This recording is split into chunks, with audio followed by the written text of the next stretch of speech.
যেহেতু বাহাস হবে বলে সবাই জানে, আর এই বিষয়টা এখন যদি আমরা একটু হলেও শেয়ার না করি তাহলে শত শত মানুষ আমাদেরকে ফোন দিবে, শত শত মানুষের ফোন রিসিভ করে একই কথা বারবার বলতে হবে, শত শত মানুষ ভুল বুঝবে। ছোট করার জন্য, কাউকে খাটো করার জন্য নয়, কিছু বিষয় আপনাদের সাথে শেয়ার করছি, এরপর আমরা আমাদের দাওয়াতুল হকের নির্দিষ্ট আলোচনায় চলে যাব ইনশাআল্লাহ। প্রথম বিষয়, আমি আহলুল হাদিস, জন্মগত আহলুল হাদিস, জন্মের পর থেকেই বাংলাদেশ জমিয়তে আহলে হাদিসের সাথে সম্পৃক্ত এবং বাংলাদেশ জমিয়তে আহলে হাদিসের অন্যতম প্রতিষ্ঠান মাদ্রাসা মোহাম্মদিয়া আরাবিয়াতে পড়াশোনা করেছি। সেখান থেকে লম্বা সময় বাংলাদেশ জমিয়তে আহলে হাদিসের নাম্বার 1 প্রতিষ্ঠান, যেটা আল্লামা আব্দুল্লাহ আল কাফি আল কুরাইশি রাহিমাহুল্লাহর নিজের হাতে গড়া মাদ্রাসাতুল হাদিসে পড়াশোনা করেছি আলহামদুলিল্লাহ। সেখান থেকে পড়াশোনা শেষ করে আল্লাহর অশেষ কৃপায় মাদ্রাসাতুল হাদিস এর মাধ্যমে আল্লাহ সুবহানাহু ওয়া তাআলা পৃথিবীর সবচেয়ে বড় উন্নত মানের ইসলামিক ইউনিভার্সিটি মদিনা বিশ্ববিদ্যালয়, যেখানে 170টা দেশের ছেলেরা পড়াশোনা করে আলহামদুলিল্লাহ, সেখানে আল্লাহ আমাকে কবুল করেছে মাদ্রাসাতুল হাদিসের মাধ্যমে। সেখানে গিয়েও জমিয়ত করেছি, বাংলাদেশে এসেও জমিয়ত করছি। আমি জমিয়তের সন্তান আলহামদুলিল্লাহ। হয়তো অনেক ভাই, আমাদের আহলুল হাদিস ভাই, আন্দোলনের ভাই বা জমিয়তের ভাই, কেউ হয়তো আমার বিষয়ে একটু খারাপ ধারণা করতে পারেন, শুধু বাহাস করে উনি এখানে সেখানে বাহাস করে, হয়তো ভাইরাল হওয়ার জন্য, প্রসিদ্ধি অর্জনের জন্য এমনটা করতে চাই। আমি আপনাদেরকে একটা কথা বলতে চাই প্রিয় ভাইয়েরা, আজকে বাহাসের আপডেট দিব ইনশাআল্লাহ। ইন্নাল্লাহা আলিমুম বিযাতিস সুদূর, আল্লাহ তাআলা মনের খবর জানেন, আমার অন্তরে কি আছে এটা আমার আল্লাহ জানেন। ভাইরাল হওয়া, প্রসিদ্ধি লাভ করা, অথবা মানুষ আমাকে চিনুক, এমনটা যদি হয়ে থাকে আল্লাহ আমাকে মাফ করুক, অবশ্যই এমনটা আমার কখনো কাম্য নয়। আর আপনাদেরকে আমি বলতে চাই, আমাদের যারা দিনী ভাইয়েরা আছেন এবং অন্য যারা আছেন, আপনারা আমি চ্যালেঞ্জ গ্রহণ করেছি সেগুলো একটু বলি। যেমন শহীদুল্লাহ বাহাদুর, সে বলছে যদি কোনো আহলে হাদিসের হালাল জাদা থাকে, হালাল জাদা, হারাম জাদা, মানে আহলুল হাদিসের কেউ যদি হালাল জাদা থাকে তাহলে আমার সাথে বাহাসে বসুক, নাউজুবিল্লাহ মিন যালিক। এরকম লুৎফর রহমান ফরাইজি বলেন, রেজাল করিম আবরার বলেন, এরপরে নুরুল ইসলাম অলিপুরি বলেন, এরকম যারাই আছে, যারা আহলুল হাদিসদের আকীদা, ঈমান, তাওহীদ, কোনো আমলকে প্রশ্নবিদ্ধ করে এবং কঠোর ভাষায়, নোংরা ভাষায় কথা বলে আল্লাহকে সন্তুষ্ট করার জন্য তাদের ভুলের উত্তর দেওয়ার লক্ষ্যে আমি সেই বাহাসটা গ্রহণ করি, কারণ অনেকে গ্রহণ করে না। এটা হলো হানাফিদের সাথে। আর আহলুল হাদিস কোনো ভাইয়ের সাথে এখন পর্যন্ত বাহাসের প্রশ্নই আসে না। এবং মাহফিলগুলোতে আমার ভাই রাজশাহীতে যেখানে আমাকে বাধা দিয়েছে, আমাকে মারতে চেয়েছিল, এবং কেরানীগঞ্জ, দক্ষিণ কেরানীগঞ্জ, এখানেও প্রায় 17-18 জন মুফতি আমার কাছে এসে সেখানেও হাতাহাতি অবস্থা। এরপরে মুন্সিগঞ্জ, যে বাহাসটা আপনারা সম্প্রতি দেখতে পাচ্ছেন, মুন্সিগঞ্জ প্রায় 22 জন মুফতি আসছে, 22 জন মুফতি, আমি একা।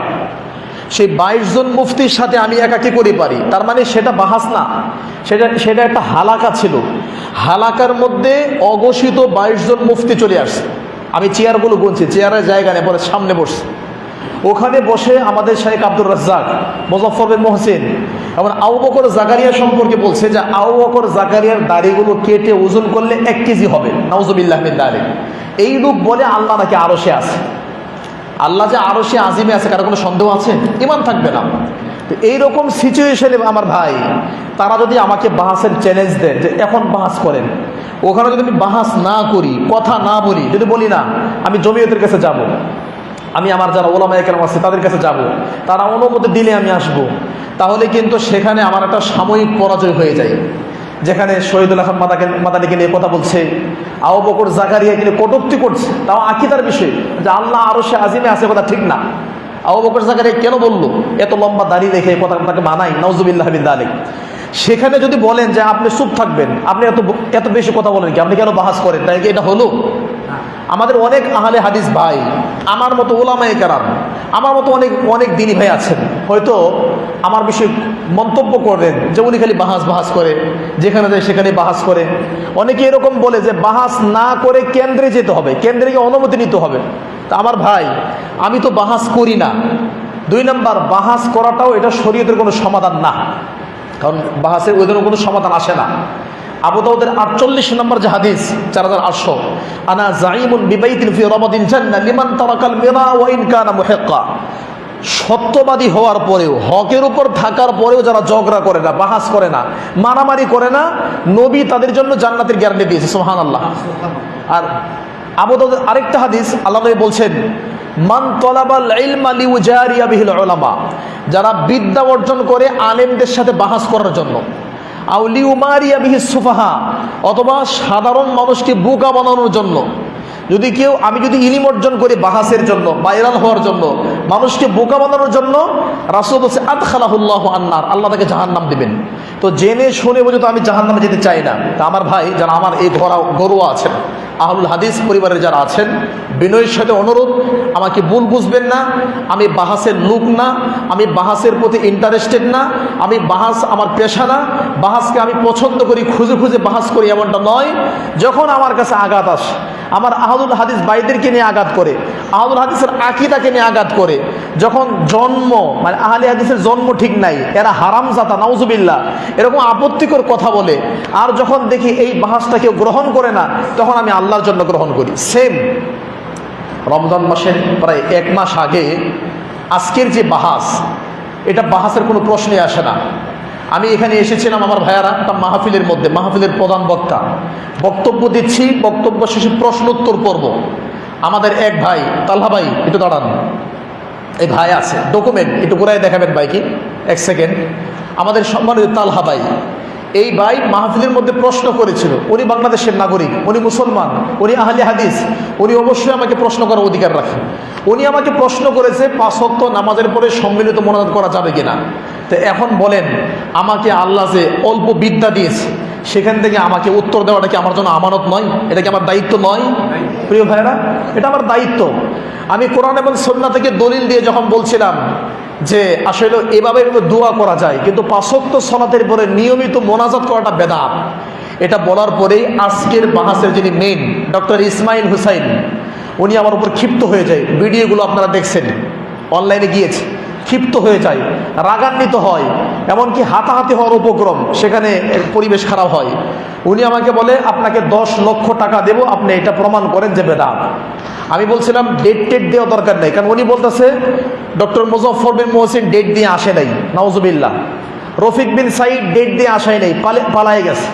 তা আমি বলছি আমি ডেটও দিব না, পালাবো না, বাহাস এখনই হবে, রাত বাজে 12টা, 4টা পর্যন্ত বাহাস হবে। আমি 4টাতে এলেঙ্গাতে গাড়িতে উঠি, সকাল 7টায় আমি ক্লাস দেবো ইনশাআল্লাহ। তো উনি তখন সাহস করলেন না বাহাসের জন্য, উনি বললেন না আমি বাহির থেকে ওলামায়ে কেরাম নিয়ে আসবো, আপনি ডেট দেন। তাহলে আমার ভাই, একটা মাহফিলের মধ্যে যদি আমাকে চাপ প্রয়োগ করে যে বাহির থেকে আলেম আনবো, আপনি ডেট দেন, ডেট দিয়ে যেতে হবে, আর ওখানে যদি আমি ডেটটা না দেই, তাহলে 3টা ক্ষতি। 1 নম্বর ক্ষতি, আমার সামনে যারা শ্রোতা আছে, এই শ্রোতাগুলো ধরে নেবে, যারা মোনাজাত করে না তারা ধরে নেবে যে মাদানি আলেম, রাসূলের শহর থেকে পড়াশোনা করে আসছে, উনি বাহাসের ডেট দেন নাই, মানে মোনাজাত করাটাই সঠিক। তার মানে আগামীকাল সকাল থেকেই মোনাজাত নামক 5 ওয়াক্ত সালাতের পরে সম্মিলিত মোনাজাত, এই বেদাতটা চালু হয়ে যাবে, আমার মাধ্যমে চালু হবে। এটা তো কখনো সম্ভব হতে পারে না, 1 নম্বর। 2 নম্বর হলো, সারা বাংলাদেশের, সারা পৃথিবীর সকল মাদানী আলেমকে কলঙ্কিত করা হবে, এটা ইলমের সাথে খেয়ানত। 5 ওয়াক্ত সালাতের পরে সম্মিলিত মোনাজাতের কোনো প্রমাণ নাই। 3 নম্বর হলো, আমার ভাই, উনি যেভাবে আমাকে অপমান করছে, আমি যদি তার জবাব না দেই, তাহলে এটা আমাদের জন্য একটা বড় ক্ষতির কারণ। ইত্যাদি দিক বিবেচনা করে আমি তার বাহাসের ডেট দিয়েছিলাম 25শে মার্চ, আজকের দিন। বিশ্বাস করেন, গতকাল পর্যন্ত বাহাস হবে আমি জানি না, আমি মনে করছি এমনি, কারণ আহলুল হাদিস মানুষ, তার সাথে কি বাহাস করব, আর বাহাস তো এমনিতে পছন্দ না। আমার কালকের আগের দিন প্রোগ্রাম ছিল সিরাজগঞ্জ, কামারখন্দ। এই সিরাজগঞ্জে প্রোগ্রাম করে আসার পথে আমাকে একজন বলছে বাহাস হবে। আমি গতকাল এই টাইমে, আজকে বাজে 12টা, 11টা বাজে আমি ওনাকে ফোন দিয়েছি, উনি আমার ফোন দেয় নাই এই 1-2 মাসের মধ্যে। আমি বললাম বাহাস কি হবে? বলছে অবশ্যই হবে, আপনাকে আসতে হবে। আমি অন্য অফিসে গেছি, পুলিশের কাছে গেছি, 2 জন অ্যাডভোকেট থাকবে। তাই আমি বললাম বাহাস যেহেতু হবে, আপনার তো আমার জানান নাই। জানাবো কেন, আপনার ডেট দেওয়া আছে না? এটা ডক্টর ইসমাইল, আল্লাহি আল্লাহর মসজিদে বসে বলছি, এমন কোনো অডিও আমি রেকর্ড করে রাখছি। আচ্ছা, তো এরপর হ্যাঁ দিব ইনশাআল্লাহ, আপনাকে রেকর্ডগুলো আমার কাছে আছে। এরপর আমি ওনাকে বললাম যে বাহাস যেহেতু হবে, কে কে আসবে? বলছে আপনাদের কে কে আসবে? আমি বলছি আমি শুধু একাই আসবো। আমি একাই থাকবো, আমার একটা ছাত্র আছে আব্দুল্লাহ রিফাত, হ্যাঁ ওই ছেলেটা আমার পাশে থাকবে, আমাকে সহযোগিতা করবে, আমি একাই। আপনি কারে কারে নিয়ে আসবেন উনি বলে না। একাধিকবার বলার পরে উনি বলতেছে যে মামুনুর রশিদ মাদানী আর আমিনুল ইসলাম আর আমি তিনজনের বলছি আইতেও পারে, আর নাও আইতে পারে, না আইলে আমি একাই, উনি বলতেছে। তো আমি তখন বললাম যে এহিয়া সাহেবকে বলেছেন, কারণ ওনাকে আমি চিনি অনলাইনে। বলছে না, বলি নাই, উনি মিথ্যা কথা বলছে। তো আজকে সকালবেলা আমাকে একাধিকবার বলা হচ্ছে বাহাস হবে না, আসবেন না, আসলে মারামারি হবে ইত্যাদি। এরপরে উনি আমাকে বলছে যদি আপনি না আসেন, দেখেন আমি বাহাসে রাজি না। লাস্ট মামুনুর রশিদ মাদানী আমাকে সকাল 8:30টায় ফোন দিয়েছে, আমি ফোন দিয়েছিলাম যে ভাই কি আমরা কি আসবো? বলছে যদি আপনি 10টার মধ্যে না আসেন, কালুহাগ্রাম না, এখানে না আসেন, আমরা সকাল 10টার মধ্যে বসে ডিক্লিয়ার দিব 5 ওয়াক্ত সালাতের পরে সম্মিলিত মোনাজাত এটা সুন্নাহ, এটাই জয়যুক্ত হয়েছে। আর যারা বেদাত বলছে মাহবুবুর রহমান মাদানী যারা আছে এরা পরাজিত হয়েছে। তা আপনি বলেন এভাবে একটা মানুষকে অপমান করা আর এর মিথ্যাচার করা কি সম্ভব নয়? তো আমি আল্লাহর জন্য এখান থেকে গিয়েছি, যাওয়ার পরে বাহাসের জায়গায় রেডি হয়েছে, গিয়ে দেখি ওখানে 3 জন না, সেখানে 5-7 জন বা আরও বেশি, প্রায় 5 থেকে 6 জন হবে, হ্যাঁ এরকম হতে পারে। বাইরের 12-13 জন, গুনি নেই, 15 জনের কথা বলছে আমার এই ভাই 15 জনের কথা বলতেছে। যেখানে আমি ইসমাইল সাহেব বলছে 15 জন উপস্থিত। এই যে দেখেন আমার এই ভাই জাযাকুল্লাহ খায়রা, উনি বলছেন ইসমাইল সাহেব যিনি বাহাসের মেইন, বলছে 15 জন উপস্থিত। আর আমি দেখলাম যে অনেক মানুষ উপস্থিত, এর মধ্যে আমি একা। তবে আমি একটু ভয় পাচ্ছিলাম কি আমার শরীরে শক্তি নেই, আমাকে মারতে পারবো না। তবে আমার আল্লাহ, আমার রব আমাকে সাহায্য করবেন সুন্নাহ প্রতিষ্ঠা করার ক্ষেত্রে বেদাতের বিরুদ্ধে। ভয় পেলেও শরীরে অন্তরের মধ্যে প্রচুর পরিমাণ শক্তি কাজ করছে আলহামদুলিল্লাহ। শেষ পর্যন্ত আমার ভাই এ কথাগুলো এই জন্য বলছি, শেষ পর্যন্ত সেখানে এলাকাবাসী বাহাস হতে দিবে না, মারামারি হবে, ঝগড়া হবে। 2 পক্ষ, ওনারাও বাহাস করলেন না, আমরাও করলাম না। মসজিদের মধ্যে গিয়ে বসেছি, আমিও জমিয়তের সন্তান, তারাও জমিয়তের মানুষ, দ্বন্দ্ব করার কিছু নেই। সেই মসজিদের মধ্যে আমাদের সাথে কোনো এক আল্লাহর বান্দা সে একটু খারাপ ব্যবহার করে বের হন দিনীবাদীকে বের করে দিচ্ছে।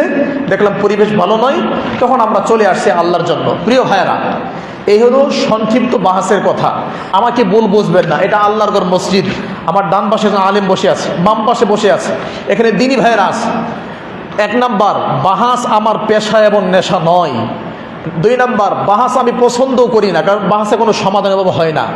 3 নাম্বার, যখন আমাকে কেউ আঘাত করে, আহলে হাদিস ভাইদেরকে আঘাত করে, কোনো আকীদা, কোনো আমলকে আঘাত করা হয়, তখন আঘাত করার উপর যদি বসে থাকি তাহলে সত্যকে গোপন করা হয়। সত্য গোপন তো করা জায়েজ নাই। এই জন্য আমার ভাই, আজকের বাহাসের শুরু থেকে বা কথার শুরু থেকে কোনো ধরনের ভিডিও অনুমতি ছিল না, এই জন্য ভিডিও করার সুযোগ ছিল না।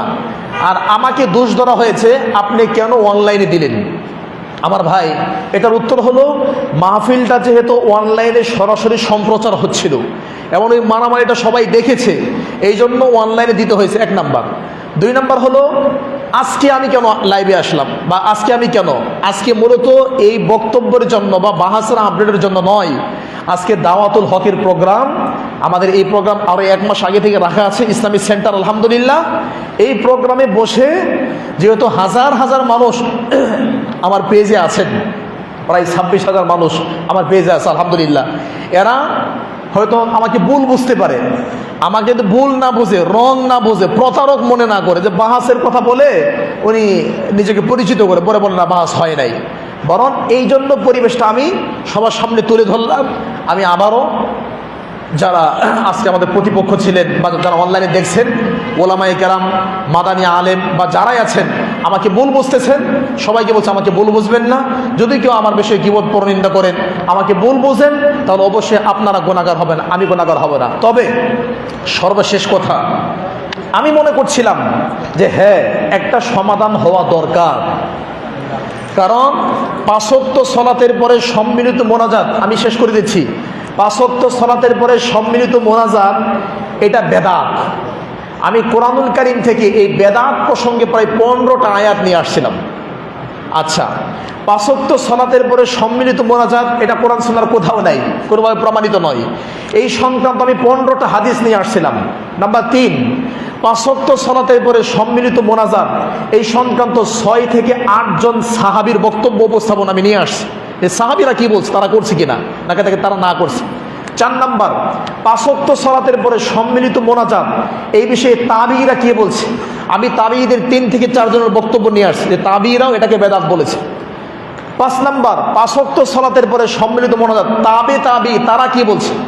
6 নাম্বার, 5 ওয়াক্ত সালাতের পরে সম্মিলিত মোনাজাত, এই ব্যাপারে 4 ইমাম আবু হানিফা, শাফি, মালিক, আহমদ বিন হাম্বল তারা সবাই নিরুৎসাহিত করেছে।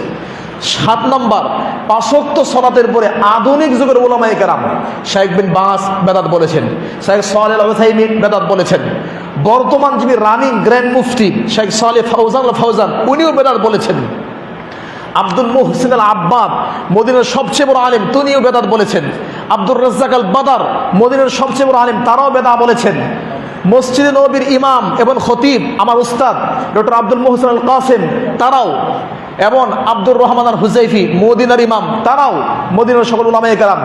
এবং মজার ব্যাপার হলো কাবা ঘরে যিনি 42 বছর ইমামতি করছে কে, ডক্টর আব্দুর রহমান সুদাইস।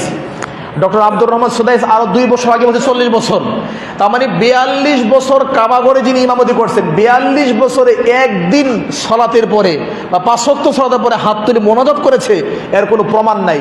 এইভাবে আমি আমার বিতর্কটা অসংখ্য দলিল, যেই দলিলগুলো আপনারা যদি কোনো পৃষ্ঠায় লেখেন, খাতায় লিখে যদি কাউকে আপনি দাফন করতে চান যে কাফনের কাপড় পরাবো, আমার মনে হয় কাফনের কাপড় হয়ে যাবে।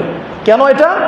আমার অন্তরে এইটুকু বিশ্বাস যে হ্যাঁ, কথা বুঝতে হবে, দোয়া করা বেদাত না, মোনাজাত করা বেদাত না, নামাজের আগে করেন বেদাত না, নামাজের পরে করেন বেদাত না, তবে 5 ওয়াক্ত সালাতের পরে সবাই মিলে সম্মিলিত নিয়মিত যেটা করা হয় এটা বেদাত। আমার ভাই, এই জন্য মনে বড় স্বাদ ছিল, ইচ্ছা ছিল যে সত্যটা প্রতিষ্ঠিত হোক। যাক, বাহাস হয় নাই, এতেও কল্যাণ আছে। তবে ইনশাআল্লাহ বিইذনিল্লাহ আমরা আল্লাহর কাছে আশা করি আল্লাহ সুবহানাহু ওয়া তাআলা বাংলাদেশ জমিয়তে আহলে হাদিস বিশাল এক প্ল্যাটফর্ম, আর এই বাংলাদেশ জমিয়তে আহলে হাদিসের নগণ্য তুচ্ছ, আমি একজন পাপী গুনাহগার, একজন সন্তান, একজন খাদেম, আমি একজন ছোট মানুষ, আমি বাংলাদেশ জমিয়তে আহলে হাদিসের একদম নগণ্য একজন খাদেম। শুধু এখানে না, পৃথিবীর যেখানেই বা যারাই এটাকে সুন্নাহ বলবে, আমরা তাদেরকে বলবো এটা সুন্নাহ নয়, আল্লাহকে ভয় করুন, এবং সকলে যখন হেদায়েতের দোয়া করব, আল্লাহ সবাইকে হেদায়েত দান করুক, আল্লাহুম্মা আমিন। আপনাদের কোনো প্রশ্ন আছে কিনা দিনী ভাইয়েরা? কোনো প্রশ্ন থাকলে আপনারা করতে পারেন। আলহামদুলিল্লাহ, এটা হলো আমাদের আজকের আলোচনা।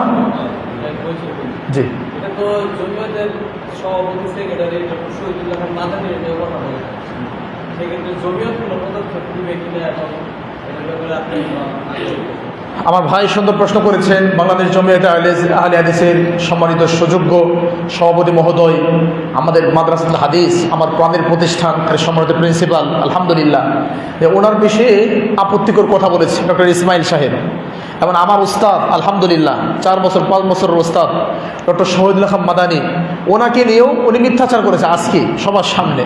তো ভাই প্রশ্ন করেছে যে এটার কোনো পদক্ষেপ নেবে কিনা। প্রিয় ভাই, এগুলো আল্লাহর কাছে ছেড়ে দিতে হবে, আল্লাহর কাছে। আলহামদুলিল্লাহ, বাংলাদেশ জমিয়তে আহলে হাদিসের সভাপতি এবং সাবেক সেক্রেটারি জেনারেল, এখন বর্তমান সহসভাপতি, তাদের সম্মান, তাদের মর্যাদা, তাদের দারাজা অনেক অনেক উপরে। এখন কেউ যদি তাদেরকে নিয়ে আপত্তিকর কথা বলে, এটা আমরা আল্লাহর কাছে ছেড়ে দেব। সর্বোচ্চ আমরা বলবো উনি শিক্ষিত মানুষ, উনি নিজের নামের আগে ডক্টর লেখেন, হ্যাঁ, আমরা তাকে বলবো যেমন ডক্টর হিসাবে আমাদের আরও কথাবার্তা চিন্তা করে বলা উচিত। আর নিজের স্বার্থের জন্য, নিজের ইচ্ছার জন্য, নিজের চাহিদা বা নিজের কোনো দাবি দাওয়া পূরণের জন্য অন্য কাউকে যদি আমরা কাদা ছড়াছড়ি না করি, আল্লাহ সেই তৌফিক দান করুক, আল্লাহুম্মা আমিন। জাযাকাল্লাহু খায়রা। জি, আপনাদের কারো কোনো প্রশ্ন থাকলে আমরা উত্তর দেবো ইনশাল্লাহ, আর না হয় দাওয়াতুল হক। আলহামদুলিল্লাহ, প্রিয় ভাইয়েরা, সৌদি আরবের সব জায়গাতে একটা ইসলামী সেন্টার আছে। আমিও মদিনা বিশ্ববিদ্যালয়ে যখন পড়াশোনা করছিলাম, পড়াশোনার পাশাপাশি মদিনা থেকে প্রায় 230 কিলো দূরে ইয়াম্বু আস-সানাইয়া, যেটাকে রয়্যাল কমিশন বলে, পৃথিবীতে প্রায় 8টা রয়্যাল কমিশন আছে, ভিআইপি এরিয়া। তো রয়্যাল কমিশন হলো এখন যেটা তেল, সৌদি আরবের যে আরামকো তেল কোম্পানি, ভিআইপি এরিয়া, সেখানে আমেরিকান, কানাডিয়ান বিভিন্ন দেশের লোকেরা থাকে। ওই ইসলামী সেন্টারে আমি একজন আল্লাহর বান্দা দায়ী ছিলাম, বাংলা ভাষায় দাওয়াতি কাজ করতাম আলহামদুলিল্লাহ। তো ইসলামী সেন্টারের ওই সৌদি আরবের সিস্টেমে আমাদের এই ভাই নাম কি? হ্যাঁ, আব্দুর রহিম ভাই, আলহামদুলিল্লাহ, এবং তার সাথে যুবক ভাইয়েরা আছে। এবং আমাদের ছাত্র আব্দুল্লাহ রিফাত, আলহামদুলিল্লাহ তাদের তত্ত্বাবধানে সমাজের চিত্রকে সুন্দর করার জন্য, সমাজের মানুষের কাছে বিশুদ্ধ দাওয়াত প্রচারের জন্য তারা দাওয়াতুল হক মানে হকের দাওয়াত, সত্যের দাওয়াত, আপোষহীন দাওয়াত এর একটি ইসলামী সেন্টার চালু করেছে। এই ইসলামী সেন্টারে আপনারা আসবেন, আপনারা বক্তব্য শুনবেন, দাওয়াতি কাজ করবেন। ইসলামী সেন্টারের প্রোগ্রামই আজকে আমরা মসজিদে করতেছি, ওখানে করছি না কেন? বিদ্যুৎ নাই। এই ইসলামী সেন্টারের প্রোগ্রাম যেহেতু, আলহামদুলিল্লাহ আমি দাওয়া সম্পর্কে একটু বলতে চাই। আল্লাহ সুবহানাহু ওয়া তাআলা বলছেন কোরআন কারীম 6 নম্বর পারা 18 নম্বর পৃষ্ঠা 11 নম্বর লাইন 5 নম্বর সূরা সূরা মায়েদা, ইয়া আইয়ুহার রাসূল বাল্লিগ মা উনজিলা ইলাইকা মির রাব্বিক, হে রাসূল আপনার কাছে আল্লাহ যা নাজিল করেছে আপনি এটা তাবলীগ করেন, প্রচার করেন। তো আল্লাহ নবী যেহেতু মারা গেছেন, বাল্লিগু আন্নি ওয়ালাউ আয়া, আমাদের যার যতটুকু জানা আছে, একটা বাক্য, একটা সেন্টেন্স, একটা মাসআলা যদি জানা থাকে অথেন্টিক সোর্সে, তাহলে ওই মাসআলাটা প্রচার করার দায়িত্ব কিন্তু আমাদের। আর ওই দায়িত্বের দিক বিবেচনায় করে দাওয়াতুল হক বালিয়াটা টাঙ্গাইল এই দাওয়াতুল হক এই ইসলামিক সেন্টারটা প্রতিষ্ঠিত হয়েছে। ইনশাআল্লাহ মাঝে মধ্যে আমি আসব, চেষ্টা করব প্রতি মাসে একবার আসার জন্য। আপনারা সকলে যাবেন, দাওয়াতি কাজ করবেন। এবং এই দাওয়াতি কাজ সকলের দায়িত্ব। যদি দাওয়াতি কাজ আমরা না করি, দিনের দাওয়াত না দেই, তাহলে তিরমিজি 2169 নম্বর হাদিস, রাসূলুল্লাহ সাল্লাল্লাহু আলাইহি ওয়াসাল্লাম বলছেন, ওয়াল্লাহি লা তা'মুরুন্না বিল মা'রুফ, আল্লাহর কসম তোমরা মানুষকে ভালো কাজে আদেশ করো, ওয়ালা তানহাউনা আনিল মুনকার, তোমরা মানুষকে খারাপ কাজ থেকে নিষেধ করো। ভালো কাজে আদেশ, খারাপ কাজ থেকে নিষেধ, মানে দাওয়াতি কাজ চালিয়ে যেতেই হবে। যদি তোমরা দাওয়াতি কাজ চালায় না যাও, আউলাই, দেখেন হাদিসের ভাষা, আউলাইউ শিকান্নাল্লাহু আইয়াবাথা আলাইকুম আযাবা, তাহলে অচিরেই আল্লাহ তাআলা তোমাদের উপর, আউ শাকা ইউ শিকু, এটাকে যদি গ্রামারের ভাষা আমরা বলি, এটাকে আফআলুল মুকারাবা বলে। আফআলুর রাজা, আফআলুল মুকারাবা, আফআলুল শুরু। মুকারাবা মানে অচিরেই, খুব তাড়াতাড়ি তোমাদের কাছে আল্লাহর পক্ষ থেকে আযাব আসবে। দেখেন, পৃথিবীর মানুষ ভালো কাজে আদেশ করো, পৃথিবীর মানুষ খারাপ কাজে নিষেধ করো। ভালো কাজে আদেশ, খারাপ কাজে নিষেধ, এই দাওয়াতি কাজ যদি চালায় না যাও, বন্ধ করে দাও, তাহলে আল্লাহর পক্ষ থেকে তোমাদের কাছে এমন গজব আসবে, তখন তোমরা ফাতাদউনাহু, গজব থেকে বাঁচার জন্য আল্লাহর কাছে দোয়া করবা, আল্লাহ বাঁচাও, আল্লাহ বাঁচাও, আল্লাহ রক্ষা করো। যত দোয়া করো, ফালা ইস্তাজাবু লাকুম, তোমাদের দোয়া আল্লাহ কবুল করবেন না। নাউযুবিল্লাহ মিন যালিক। তাহলে আমার ভাই, দাওয়াতি কাজ এর কোনো বিকল্প নাই, দাওয়াতি কাজ করতেই হবে। যারা যেখানে যেভাবে আছে, যে পদ্ধতিতে আছে, দেখেন অবস্থা। আজকের বাহাসটা কেন? আমাদের দাওয়াতি কাজের অভাব। কোরআন এবং বিশুদ্ধ সুন্নাহর তথ্য মানুষের কাছে পৌঁছে দিতে হবে, প্রচুর পরিমাণে হালাকা করতে হবে, প্রচুর পরিমাণে দার্স দিতে হবে, প্রচুর পরিমাণে জুমার খুতবা, সেমিনার, ওয়াজ মাহফিল করতে হবে, প্রচুর পরিমাণে দার্সের আয়োজন করতে হবে, প্রচুর পরিমাণে ক্লাসের আয়োজন করতে হবে। যত বেশি দাওয়াতি কাজ করবেন, মানুষের অন্তর মধ্যে সত্য প্রচার করবেন, ততই জাহালাত দূর হয়ে যাবে। তো আল্লাহ সুবহানাহু ওয়া তাআলা এই ইসলামী সেন্টারকে কবুল করুক, আল্লাহুম্মা আমিন। আমরা ইনশাআল্লাহ ইসলামী সেন্টারের পক্ষে আছি, থাকবো। আপনাদের কোনো প্রশ্ন থাকলে আমরা উত্তর দেবো, আর না হয় আমরা সালাতের জন্য রেডি হবো ইনশাআল্লাহ। কোনো প্রশ্ন আছে আপনাদের? আলহামদুলিল্লাহ। তাহলে আমরা আমাদের বল্লা নূর মিডিয়া, আমাদের এই ভাই খুব আন্তরিক মানুষ, আলহামদুলিল্লাহ ডাকি সাড়া দিয়েছেন এবং এসেছেন, লম্বা সময় দিয়েছেন, উনি ভিডিও করেছেন। আল্লাহ সুবহানাহু ওয়া তাআলা নূর মিডিয়াকে, আমার ভাইয়ের নাম কি? হ্যাঁ, ত্রিভুজ মিডিয়া, আলহামদুলিল্লাহ উনিও খুব আন্তরিক মানুষ, আলহামদুলিল্লাহ। মিডিয়ার ভাইগুলো একদম জীবনের ঝুঁকি নিয়ে আল্লাহর সন্তুষ্টির জন্য তারা দিনকে প্রচারের লক্ষ্যে তারা এসেছে, আলহামদুলিল্লাহ। আল্লাহ সবাইকে জাযায়ে খায়র দান করুক, আল্লাহুম্মা আমিন। আমাদের জি একটু আমাদের ওলামায়ে কেরাম যারা আসছেন, আল্লাহ উত্তম বিনিময় দান করুক, আল্লাহুম্মা আমিন। আমাদের উতরাইল মসজিদ এবং দিনী ভাইয়েরা, আলহামদুলিল্লাহ এরা এত আন্তরিক বলে শেষ করা যাবে না। মানে জামাই শ্বশুর বাড়িতে গেলে যেমন ভালোবাসা দেয়, এর চেয়ে বেশি তারা আমাকে ভালোবাসে, আলহামদুলিল্লাহ। আমি আসার পরে ওনারা কিন্তু কোটিপতি না, আলহামদুলিল্লাহ, অটো চালান অথবা খুব ছোট কাজ করে, আলহামদুলিল্লাহ, কিন্তু হালাল উপার্জন করে। কিন্তু আমি নগণ্য মানুষ আসার পরে তাদের সব কাজ বন্ধ, আমাকে নিয়ে বসে থাকে, কি খাওয়াবে, কি করবে, আল্লাহু আকবার। এই আন্তরিকতার জন্য রবের কাছে অন্তর থেকে দোয়া করি, আল্লাহ আমার এই দিনী ভাইদেরকে আল্লাহ কবুল করুক, আল্লাহুম্মা আমিন। আল্লাহ একসাথে আমাদের সবাইকে জান্নাতে থাকার তৌফিক দান করুক, আল্লাহুম্মা আমিন। জি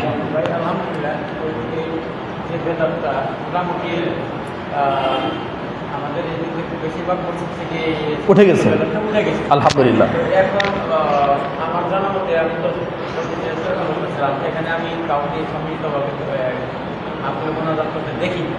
তো এখন এই আমাদের বেশ কিছু ভাইরা তারা এগুলো করতেছে, তাদের এখানে মূল টার্গেটটা কি?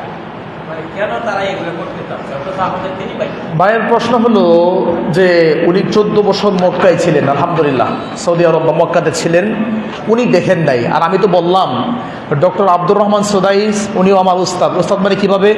মসজিদে নববী যে দার্স হয়েছে তার দার্সে বসেছে, কাছাকাছি গিয়ে বসেছে, আলহামদুলিল্লাহ। এভাবে উস্তাদ, লাখ লাখ ছাত্র তাদের আছে। তো ডক্টর আব্দুর রহমান সুদাইস বর্তমান সরকারের 2 হারামাইন মক্কা এবং মদিনার প্রেসিডেন্ট, মানে উনি হলেন সবচেয়ে সিনিয়র ইমাম। সিনিয়র ইমাম হওয়ার কারণে সৌদি সরকার তাকে 2 হারাম, তাকে হারামাইন শরীফাইন বলা হয়, মক্কা এবং মদিনা 2 হারামের প্রেসিডেন্ট বানাইছে। প্রেসিডেন্ট সর্বোচ্চ ক্ষমতাশালী ব্যক্তি বানিয়েছে। তো ডক্টর আব্দুর রহমান সুদাইস আমি দেখলাম প্রায় 40 থেকে 42 বছর ধরে কাবা ঘর, আল্লাহর ঘর, পৃথিবীর সবচেয়ে দামি ঘর, সেখানে ইমামতি করে। তো আমি এটাও বলেছি যে যদি কোনো আল্লাহর বান্দা থাকেন, ডক্টর আব্দুর রহমান সুদাইস 42 বছরে কোনো দিন কখনো কোনো সলাতে, কোনো দিন কখনো কোনো সলাতের পরে সবাইকে নিয়ে হাত তুলে মোনাজাত করেছে। বিতিরের নামাজে না, ইস্তিসকা বৃষ্টি প্রার্থনা না, জিহাদের মাঠে না, যেগুলো আছে তো আছে, 5 ওয়াক্ত সলাতের পরে কোনো একদিন হাত তুলে দোয়া করেছে, এর কোনো নজির নাই। আমি আরও বলি, মদিনা বিশ্ববিদ্যালয়ে এখন 170টা দেশ, পৃথিবীতে দেশ আছে কয়টা বলতে পারেন? পৃথিবীতে দেশ আছে 206টা, তার মধ্যে 193টা জাতিসংঘের সদস্য, তার মধ্যে 170টা দেশের ছেলেরা মদিনা বিশ্ববিদ্যালয়ে পড়াশোনা করে। আলহামদুলিল্লাহ দেখার সুযোগ হয়েছে, প্রায় 5 বছর ছিলাম। 170টা দেশের ছেলেরা সেখানে পড়াশোনা করে। এই 5 বছরে কখনো কোনো দিন কোনো ওয়াক্ত সালাতের পরে কাউকে দেখে নেই হাত তুলে মোনাজাত করেছে, মানে সালাতের পরে সম্মিলিত, একা তো করেছে। তো এভাবে আমার ভাই, এখন ভাইয়ের প্রশ্ন হলো সাহেব এগুলো তো নাই, আমাদের যারা কিছু দিনই ভাই করছে, কেন করছে? উত্তর এক, তারা এই জন্য করছে, আমাদের কিছু ওলামায়ে কেরাম আছে, তারা তাদেরকে কিছু ভুল মেসেজ দিচ্ছে, ওই ভুল মেসেজের উপর ভিত্তি করে তারা এই কাজগুলো করে যাচ্ছে। কারণ আমি গতকাল রাত্রে ওই বইটা পড়েছি মোনাজাত সম্পর্কিত, যতগুলো আয়াত এবং যতগুলো হাদিস নিয়ে আসছে, ওয়াল্লাহি ওয়াল্লাহি ওয়াল্লাহি 3 বার আল্লাহর নামে কসম করলাম। যতই গবেষণা করেছি ততই আমি হতবাক হয়েছে, আশ্চর্য হয়েছে যে মানুষ ইলিমের ক্ষেত্রে এত খেয়ানত কি করে করে। আল্লাহু আকবার। আমি আর কিছু বলতে চাই না আমার ভাই, আল্লাহ তাদেরকে হেদায়েত দান করুক, আল্লাহুম্মা আমিন। আমারও বলছি ভাইয়েরা, এবং যারা আজকের যারা ছিলেন আমাদের প্রোগ্রামে যারা ছিলেন, 5 থেকে 7 জন ওলামায়ে কেরাম, তাদের নাম বলছি না যেহেতু লাইভ করার সুযোগ ছিল না। ওলামায়ে কেরাম আপনারা যদি আমার ভিডিও দেখে দেখেন আমাকে ভুল বুঝবেন না, এজন্য যে ওখানে ভিডিও করা নিষেধ ছিল, আর এরপরে এখানে এসে কিছু কোনো কথা বলা বা ভিডিও করা আমি পছন্দ করি না। কেন করলাম? যেহেতু মাহফিলের সূচনাটাই অনলাইনে হয়েছে, মাহফিলের সূচনাই অনলাইনে লাইভ হচ্ছে, এবং পারাপারি মারামারি হাতাহাতি যেটা বা দেখেছেন, বাস 10 লাখ টাকা ইত্যাদি, এগুলো মানুষ দেখেছে অনলাইনে, এবং এটার প্রচারও হয়েছে অনলাইনে। এখন ফিনিশিংটা অনলাইনে যদি না হয় তাহলে মানুষ আমাকে প্রতারক মনে করবে যে বাহাসের ডেট দিয়ে উনি পালাইছে বা যাই হোক। এই জন্য আমার ভাই বৃহত্তর স্বার্থে আমি সকল ওলামায়ে কেরাম যারা মদিনাতে আছেন, মক্কাতে আছেন, বাংলাদেশে আছেন, সকলকে বলছি আমার ভাই, আমি বাহাসের জন্য বাহাসের নেশা পেশা এটা আমার নয়, তবে আমার আহলুল হাদিস ভাই এদেরকে কেউ যদি কথা বলে, আঘাত করে, মিথ্যা কথা বলে, জারজ সন্তান বলে, আকীদা নিয়ে প্রশ্নবিদ্ধ করে, আমল নিয়ে প্রশ্নবিদ্ধ করে, অথবা আহলে হাদিস ঘরের কেউ যদি কোনো সুন্নাহকে, কোনো বেদাতকে সুন্নাহ বলে, তাহলে আমি একজন ছোট খাদেম, আমি জমিয়তের সন্তান, আমি জমিয়তের ছোট বাচ্চা আলেম, বাচ্চা হুজুর, আমাকে যাই মনে, আমি একজন নগণ্য মানুষ। অনেক বড় বড় ডক্টর ওলামায়ে কেরাম আছে, আলহামদুলিল্লাহ আমি তাদের কাছে কিছুই না, নগণ্য আল্লাহর বান্দা। আমি আমার জায়গা থেকে আল্লাহকে ভয় করে, বাহাস করে, নিজেকে প্রসিদ্ধির জন্য নয়, সত্য প্রচারের জন্য আমি গিয়েছি। আল্লাহ আমাকে ক্ষমা করুক, আল্লাহ সবাইকে ক্ষমা করুক, আল্লাহ সুবহানাহু ওয়া তাআলা আমাকে উপকারে বিদ্যা দান করুক, যারা সঠিকটা বোঝে না আল্লাহ বোঝার তৌফিক দান করুক, আল্লাহুম্মা আমিন। সুবহানাকা আল্লাহুম্মা বিহামদিকা আশহাদু আল্লা ইলাহা ইল্লা আনতা আস্তাগফিরুকা ওয়া আতুবু ইলাইক। আসসালামু আলাইকুম ওয়া রাহমাতুল্লাহি ওয়া বারাকাতুহু।